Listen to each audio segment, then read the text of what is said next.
morning. On your screen is a live view of Starship as it awaits its second attempt at our first ever integrated flight test from Starbase, Texas. If all goes well, we hope to see our Starship spacecraft and Super Heavy booster, which we collectively call Starship, lift off together for the first time in exactly 33 minutes from now. Thanks for tuning in. I'm Kate Tice, Quality Systems Engineering Manager here at SpaceX headquarters in Hawthorne, California. And I'm Shiva Bharadwaj, a space operations engineer here at SpaceX. Now, if you've been following along, you'll know that we stood down from our initial launch attempt on Monday, and that was due to a frozen pressurization valve on the Super Heavy booster.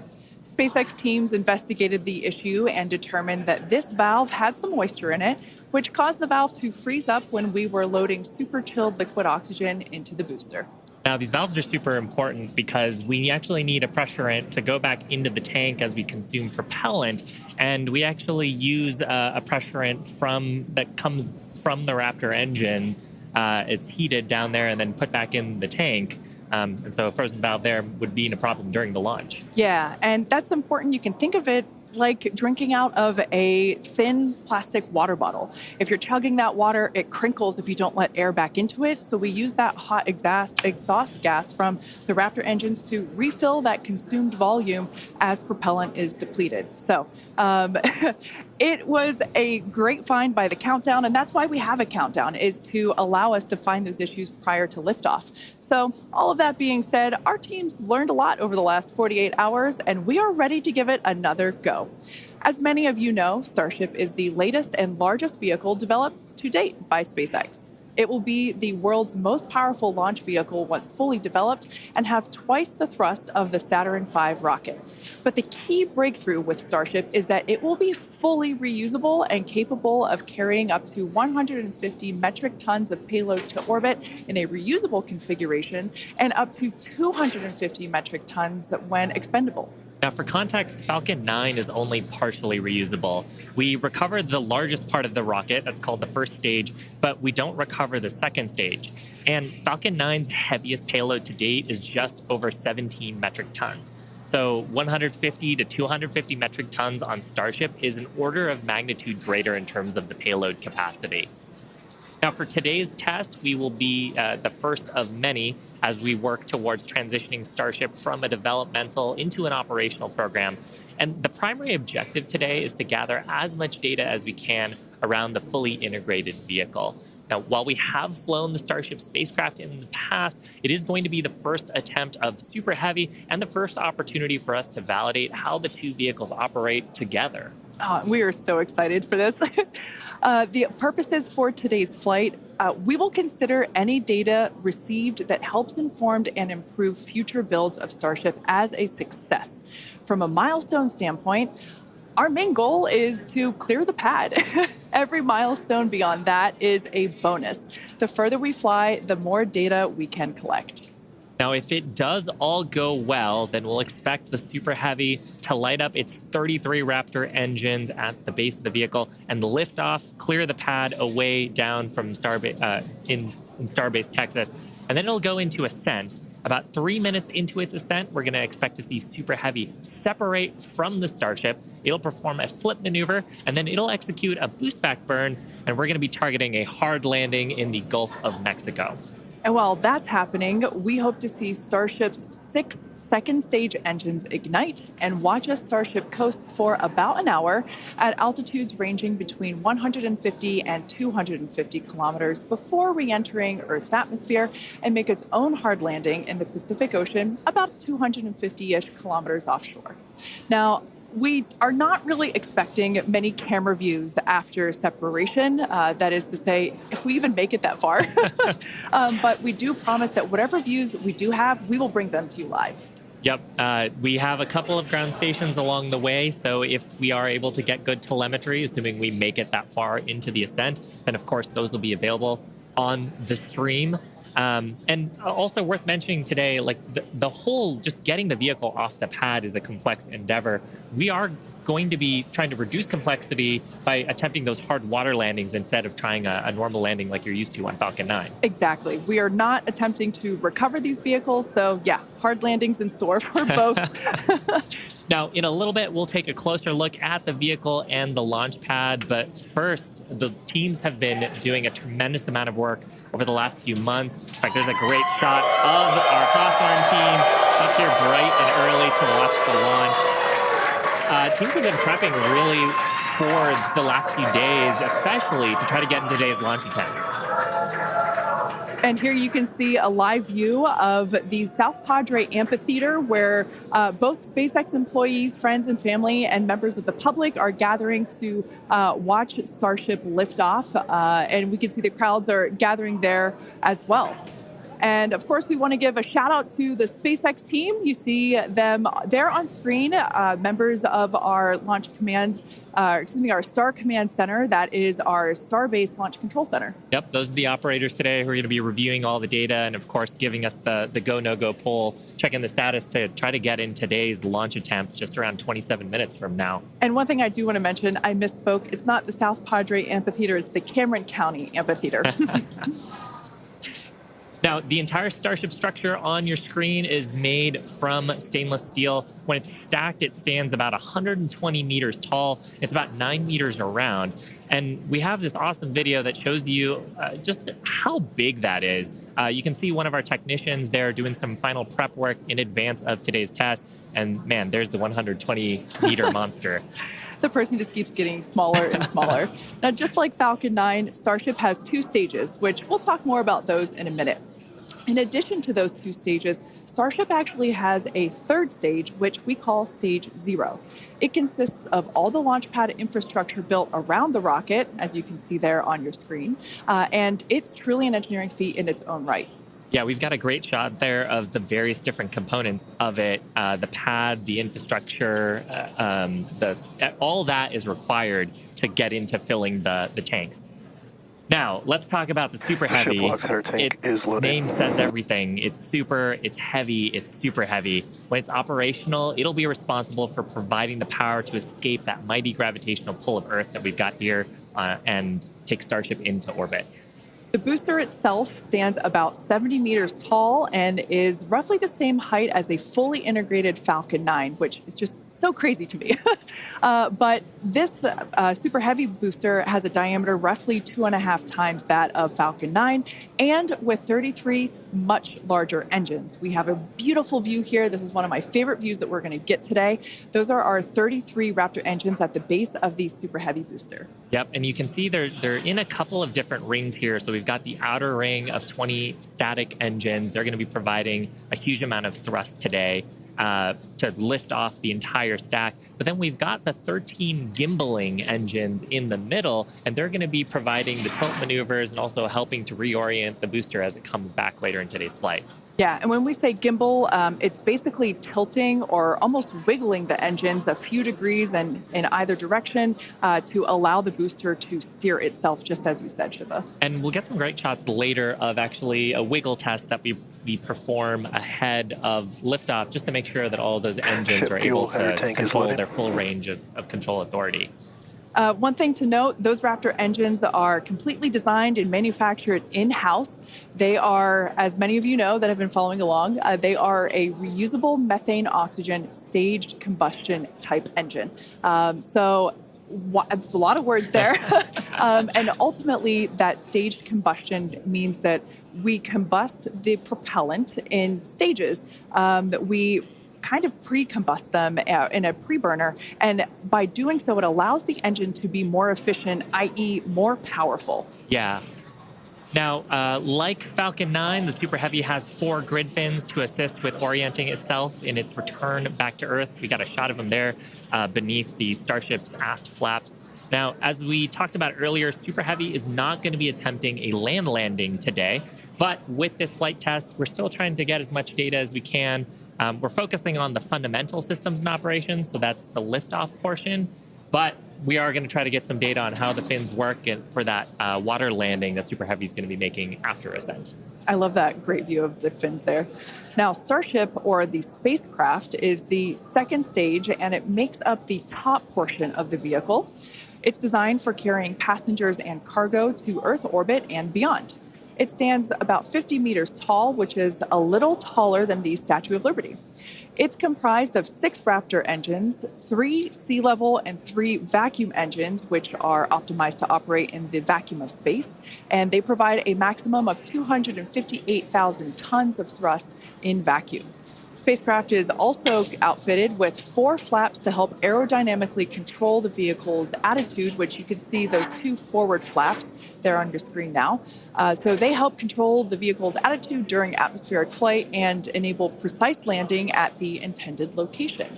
Now, one thing we got to mention, the heat shields. They are iconic.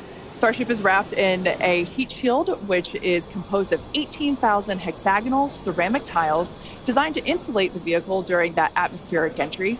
And that's really important because the temperatures can be as high as 2,600 degrees Fahrenheit.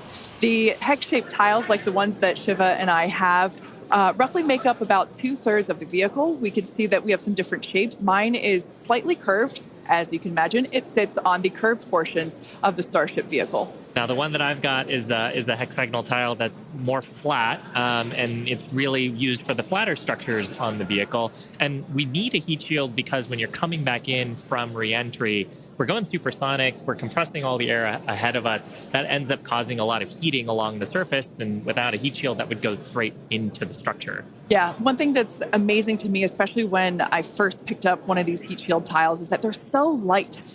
They almost feel like they're made out of foam. They're that light, and they kind of sound like it too. And one thing that we do want to mention, in order to reject the maximum amount of heat during that entry, like Shiva was just saying, they're black, and that's because black helps reject that heat that is building up on the exterior of the heat shield.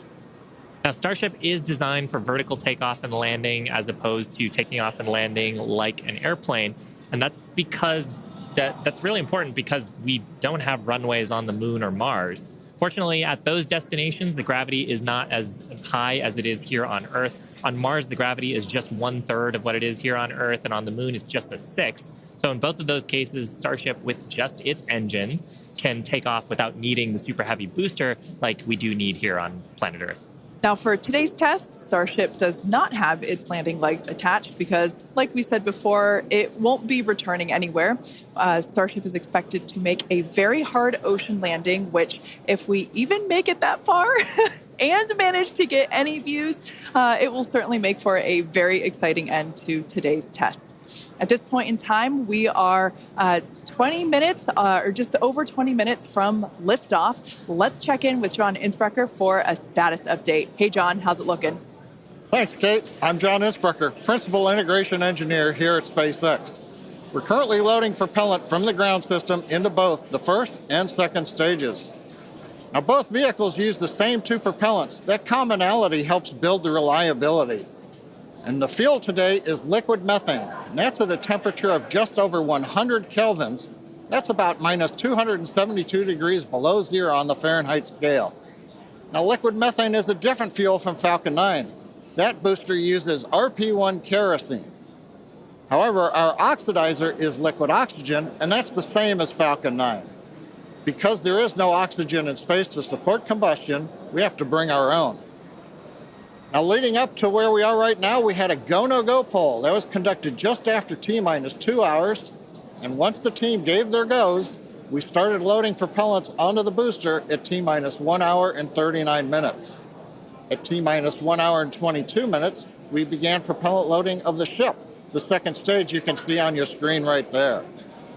Now, propellant loading of the Starship's second stage main tanks completed at about the T-minus 27-minute mark, at which time we then began loading the 2 header tanks in the nose of the second stage. Now, at T-minus 3 minutes, when the first stage super heavy propellant loading completes, that means we'll have all the propellant on the rocket, and the vehicle will be fully loaded with over 10 million pounds of propellant. Now, right now, at T-minus 19 minutes and counting from liftoff, the weather and winds are looking good, We have been watching the ground level winds. They're at 18 miles an hour. As the morning continues, they will increase, but that is below our limits right now. We're also looking at upper altitude winds. We're waiting for one more balloon, but we believe that we're going to be go.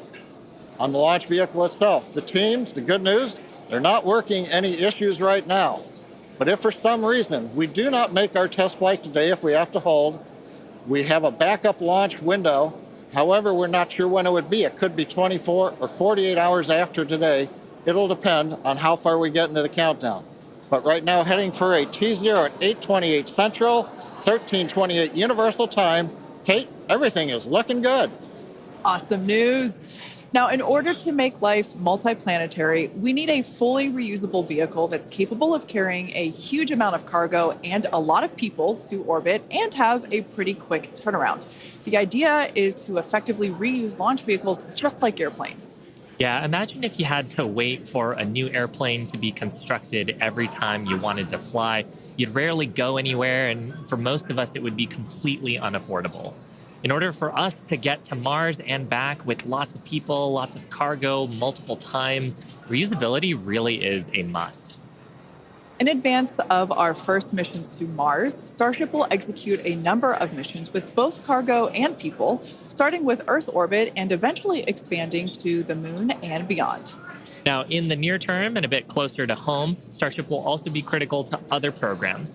Once fully operational, it'll deliver the full-size and upgraded version of our Starlink satellites, and that's super exciting because our next-generation satellites represent a step forward in Starlink's capabilities and will allow us to connect millions of more people around the world with high-speed internet to watch launch webcasts.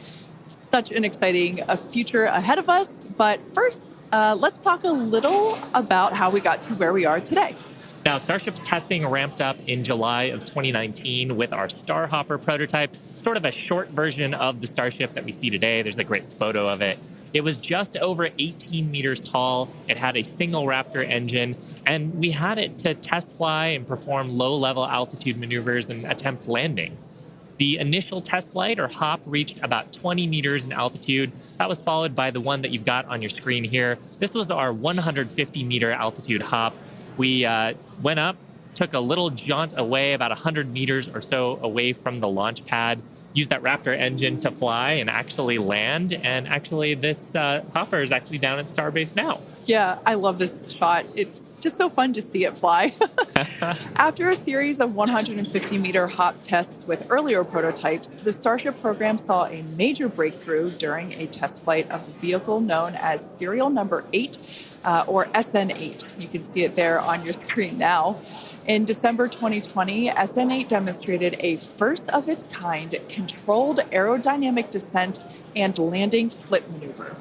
2 words, belly flop. The SN8 prototype rose to an altitude of 12.5 kilometers or 7.8 miles and conducted a belly flop maneuver, which you see there, during its descent. While it didn't stick the landing, the test was a major milestone in the development of Starship. In fact, we should be able to see that unfortunately failed landing. Boom. It was fun to watch, though. Rapid unscheduled disassembly, but learned a lot of data. Now, the testing continued on to prototype serial number 9. It took a 10-kilometer flight. That's about 6.2 miles up. In February of 2021, we had a nominal ascent. We executed the engine cutoffs once we got to the top of the altitude window. We did that belly flop maneuver, which is so much more fun to say than controlled descent, aerodynamic maneuver. That was all stable, but unfortunately, we had a dramatic end on this flight as well.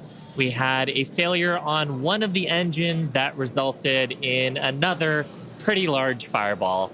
But what was really cool about both of those flights was how much we learned just between serial numbers 8 and 9 and how quickly we were able to achieve our primary objectives in those 2 flights. In addition to that, we got so much data that demonstrated control of the vehicle in that subsonic regime.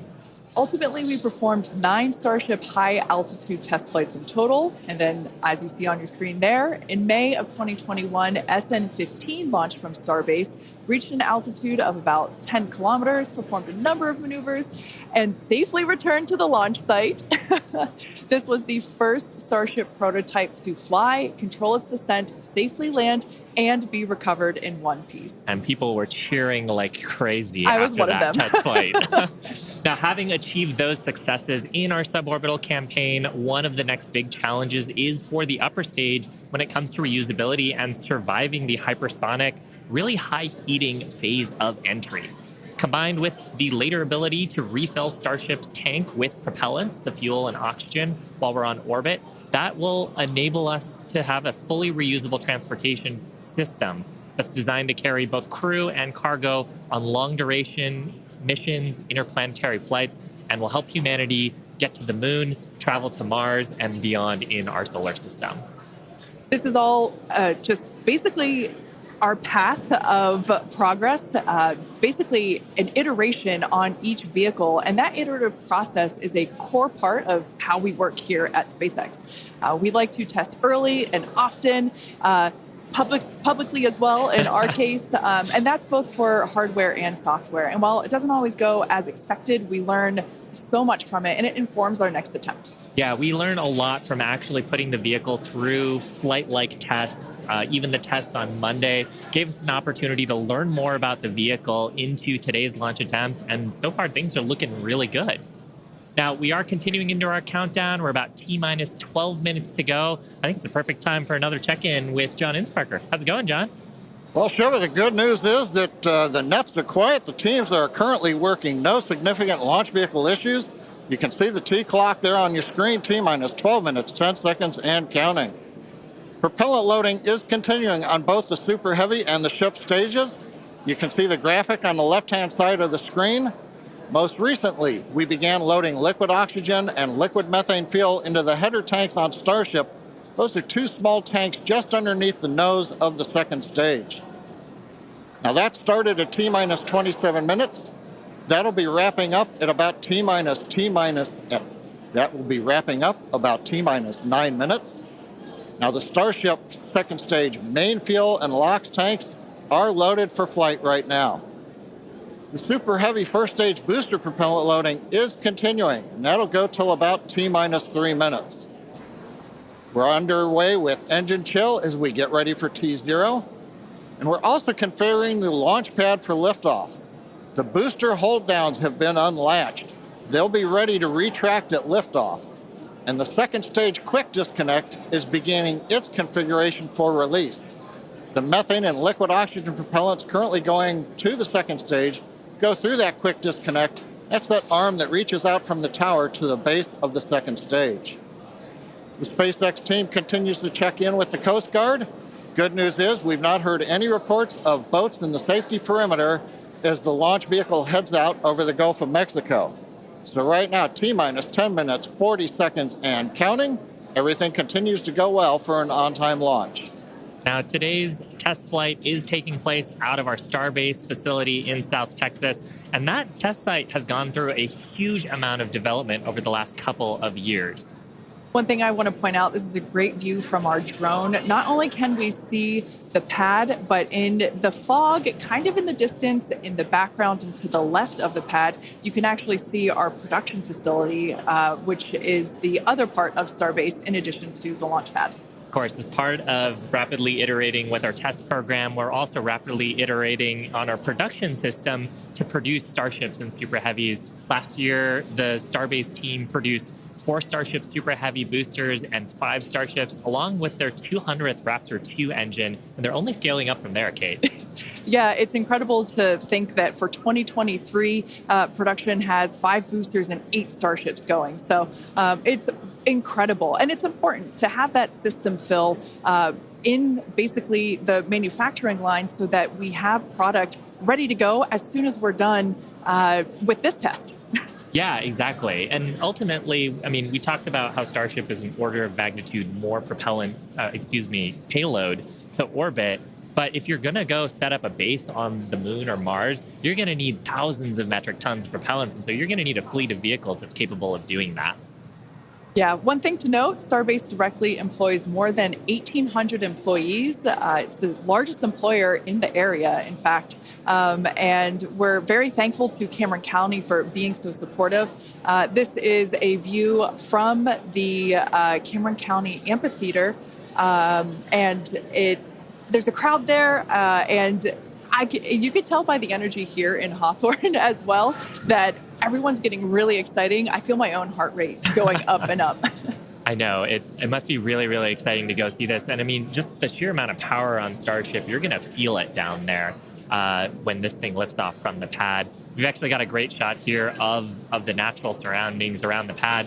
Oddly enough, most of the pads end up being around sort of wild locations like this. But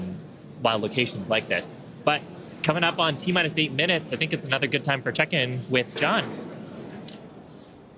Thank you, Shiva. T-minus just over 8 minutes to the first test flight of Starship. Currently, we are pressurizing second stage. We are also closing out liquid oxygen and fuel header loads on the second stage. We're also getting ready for propellant load tank pressurization on the first stage. In fact, we are just now closing out header tank load on the second stage. Now with the header tanks loaded and closed out, that means we're down to just the first stage to finish loading. That'll finish about T-minus 3 minutes. And at that point, when both stages are loaded, we will have the 10 million pounds of liquid propellant on board. Now in the next few minutes, the guidance system will begin its final alignment for flight during a quiet period when the rocket's not doing anything. The automated flight termination system will be armed, and a final TVC checkout will be performed. Those are the engine wiggles, and hopefully we'll be able to see that with the cameras underneath the vehicle and maybe even the second stage engines. And there's a view looking underneath the super heavy first stage with the 33 Raptor engines. Now, a reminder as we continue counting down, if we do need to hold, the point where we hold the clock would be at T-minus 40 seconds. We can pause there. Typically in the past, if we need a little bit more time to finish final checkouts or do some pressurization of the onboard storage tanks, that's where we would hold. But currently, we're not hearing a need to hold, so at 6 minutes, 27 seconds, everything looks good. And of course, Kate, Shiva, as we get close, we're going to get into the engine ignition sequence of 33 Raptors, and that's going to be something new for everybody. I cannot wait for that moment. So for those of you that are familiar with how we launch Falcon 9 rockets, you probably know that we light all 9 of those first stage Merlin 1D engines all at once. It's pretty different than what we do or what we're attempting to do today. We're actually going to be igniting those 33 engines in banks or clusters, and that sequence starts at T-minus 6 seconds. Yeah, and the ignition sequence is a little bit different, both in terms of the timing and also the ignition method. So on Falcon 9, we use a chemical called T-Tab. It's a pyrophoric material, so that means when you mix the two together, it produces a flame that kicks off that green characteristic spark on Falcon 9 missions. But actually on Starship, we use electrical ignition systems. Many of those are integrated on the ground system here. And the electrical ignition, we start lighting the banks at T-minus 6 seconds, and then over the next 4 seconds, the 3 sets of banks will ignite and eventually bring the booster up to a thrust to weight greater than 1 and hopefully ascent. Super exciting. Like we said, pretty different from our Falcon 9 launches, and so this will be the first time that any of us have gotten to see this type of integrated test flight with both the Starship and the Super Heavy booster. Everyone's cheering as we get into T-minus 5 minutes. We want to remind everyone that success today is anything. Yeah, it looks fun down there. I kind of want to go join them. For today, success is anything that we learn that helps improve the future builds of Starship. If we lift off and clear the pad, we're calling that a win. A great shot of the pad there. A great shot of the quick disconnect on the second stage. You can see the frost line on the booster where that methane is fully topped up. I think we're just coming up on the last few minutes here of propellant fill on the booster. And that quick disconnect is going to separate away as we actually get into the ignition sequence, but it's providing electrical connections now and also providing the propellants that we're loading into the vehicle. Yeah. We're just now under 4 minutes until liftoff of the Starship flight test. We've been following along for what honestly seems like days and days now, but really it kind of comes down to years. It has been a long time to get to where we are today.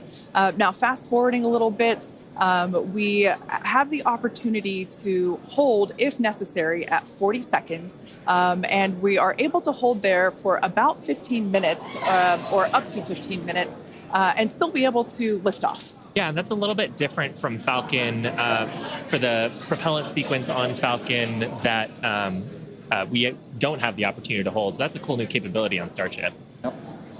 Right now, T-minus 3 minutes, 10 seconds and counting. We got some great views from the drone. It's nice that the fog is slowly lifting. We get some of the blue skies, hopefully good views. What we're waiting for right now is closeout of propellant loading on the first stage. That should be wrapping up here shortly. In fact, it looks like fuel fill and drain valves are coming closed. That means first stage is fully loaded, second stage fully loaded, and that 10 million pounds of propellant on board the Starship launch vehicle. I want to take a quick moment to say that the crowd energy here is electric. I feel like it's Falcon Heavy test demo all over again. And hopefully you'll hear us as we get into the plus count. But right now, next activity is coming up. The flight termination system arms at T-minus 2 minutes.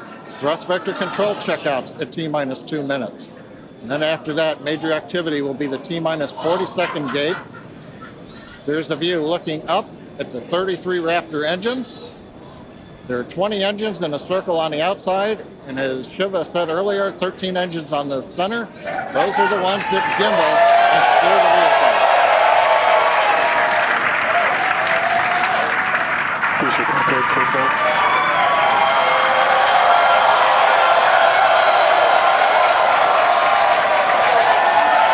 I don't think I've ever seen someone so excited for TVC wiggles. Love this view. These are the 33 Raptor engines at the base of the Super Heavy booster. I think we can see those wiggles now.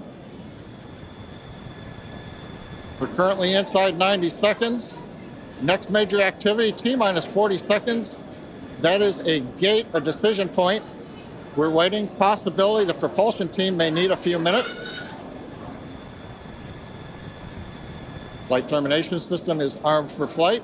We're getting ready for T-minus 1 minute and counting. Note, T-minus 1 minute and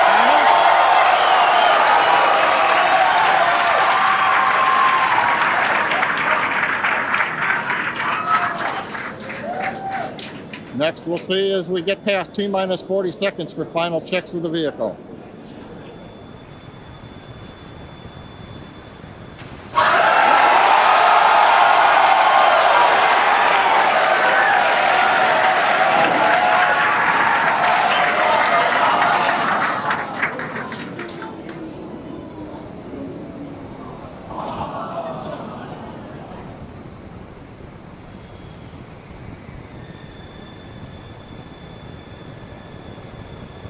Okay, you can see the clock is recycled. Flight director has called a hold. We are recycling. For the moment, we'll see where they move the clock back to. They could hold at T-minus 40 seconds. They could go to an earlier point. Give us a minute to listen into the nets, and we'll see if we can get you more information to share.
John Innsbrucker again here at the Hawthorne webcast desk.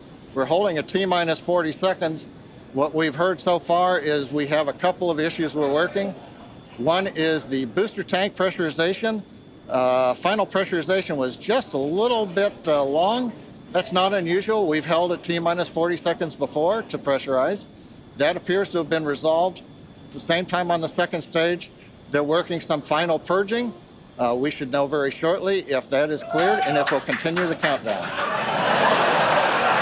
Everyone, especially that person, is excited to keep going. Like John said, we should know shortly if we are able to continue.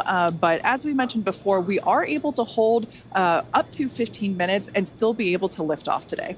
Yeah, on Falcon 9, it's a little bit different. Once we start propellant loading, we pretty much have to go at the targeted time. Otherwise, the propellants can warm up and we may not have the performance for that particular mission profile. It's a little bit different on Starship. Folks, if I can interrupt, yeah, it looks like they're clearing all the flags and we're going to release at T-minus 40 seconds.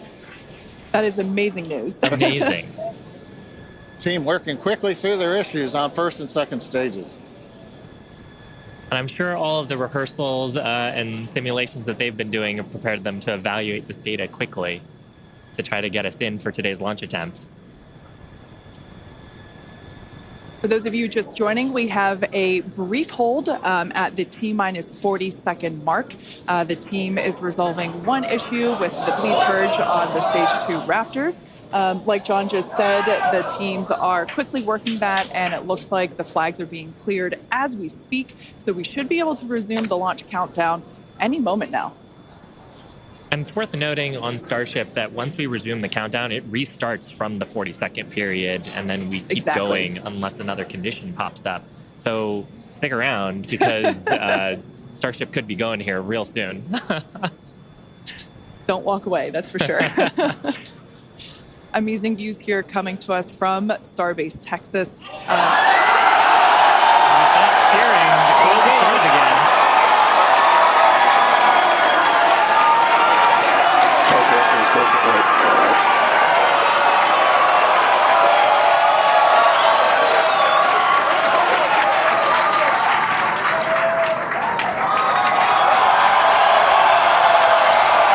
T-minus 15 seconds. 10, 9, 8, 7, 6, 5, 3.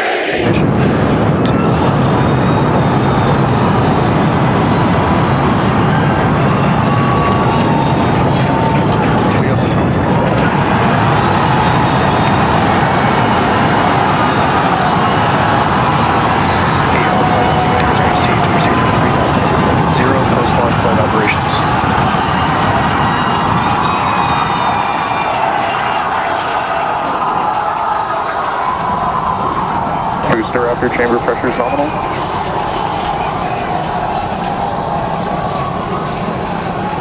T-plus 33 seconds into the test flight of the inaugural Starship vehicle.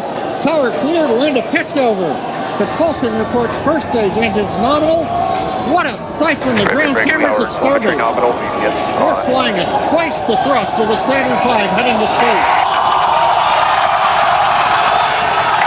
Authorization of signal, surface proceed. We're throttled down and throttled back up. Going through the period of maximum aerodynamic pressure.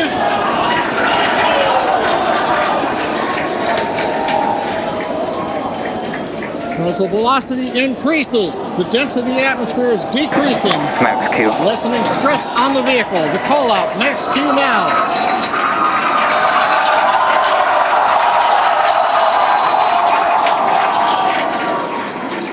Continuing to watch the first stage as we head down range.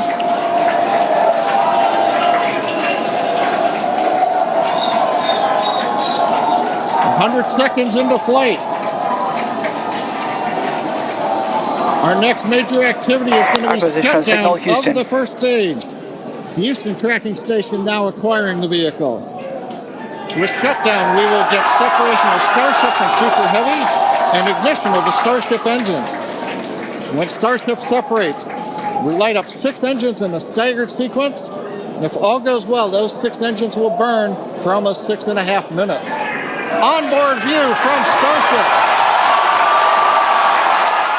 And there's views of the Raptor engines on the second stage as we prepare for stage separation. Now, after stage separation, the first stage will flip and begin a boost back maneuver for landing in the Gulf.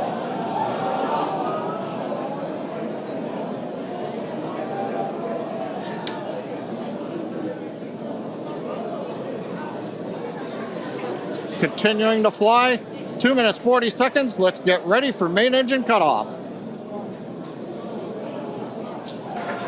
Booster engine cutoff. Beginning the flip for stage separation.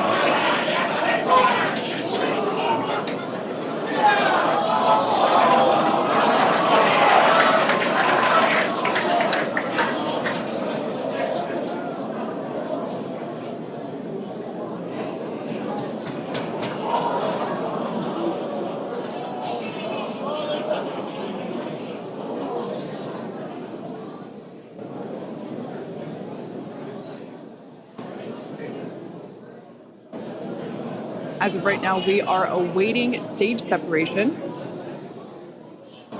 where Starship should separate from the Super Heavy booster. Yeah, Kate, right now it looks like we saw the start of the flip, but obviously we're seeing from the ground cameras the entire Starship stack continuing to rotate. We should have had separation by now. Obviously, this is does not appear to be a nominal situation. Yeah, it does appear to be spinning, but I do want to remind everyone that everything after clearing the tower was icing on the cake.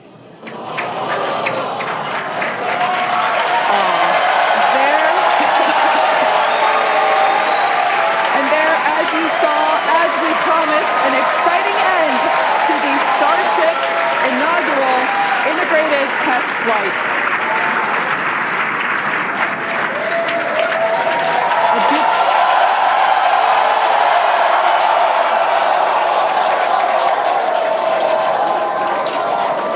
Everyone here absolutely pumped to clear the pad and make it this far into the test flight, the first integrated flight of the booster and the Starship vehicle. Live view there of our control center at Starbase, which we refer to as Star Command. As we said before, obviously we wanted to make it all the way through, but to get this far, honestly, is amazing. Well, if you're just joining us, Starship just experienced what we call a rapid unscheduled disassembly, or a RUD, during ascent. But now this was a development test. This is the first test flight of Starship, and the goal was to gather the data, and as we said, clear the pad and get ready to go again. So you never know exactly what's going to happen, but as we promised, excitement is guaranteed. And Starship gave us a rather spectacular end, what was truly an incredible test thus far. Now, as we mentioned at the start of today's program, any and all the data that we collected during the test is going to help us with further development of Starship, and it's going to improve the vehicle's reliability as SpaceX seeks to make life multiplanetary. It's really worth noting that the flight path was designed to be over water and all the air and sea space. Along with that flight path and those surrounding areas were cleared in advance of the test. And of course, we're going to be coordinating with local authorities for the recovery operations. But honestly, what an exciting morning. Oh my gosh. We had a successful liftoff from Starbase, Texas at 8:28 a.m. Central Time. We cleared the tower, which honestly was our only hope. We cleared the tower, and all the data that we collected all the way through all those Raptor, those 33, although I think we saw that 3 Raptor engines were out. But we got all that data, and we got so far as to hoping to see the Starship, the second stage, separate from the first stage, the Super Heavy booster. And unfortunately, we didn't make that happen, but that's okay. It was the first integrated launch, and honestly, today was amazing. Absolutely incredible day. We made it through a number of those initial test objectives with getting booster ascent, getting all the way through the countdown, working some issues at the end. Like, totally really fantastic day. Got through the gate at T-minus 40 seconds on the second try. everything released, the hold downs, the quick disconnect arms, everything moves out of the way. And then we got the vehicle off of the pad through max Q, all the way up to stage separation, even starting into the prep for stage sep. And then, as we say, a lot of excitement. Yep. Honestly, my face has had a smile on it since liftoff, and now my face hurts. Now, since we don't have any insights on the cause of our rapid unscheduled disassembly at this point, we're going to end our webcast here. Teams will continue to review the data and work toward our next flight test. But before we go, a big congrats to the entire SpaceX team on an exciting first integrated flight test of Starship. And of course, a shout out to our viewers. We appreciate you joining us. And as always, we thank you for your interest in Starship, SpaceX, and your ongoing support. Till next time.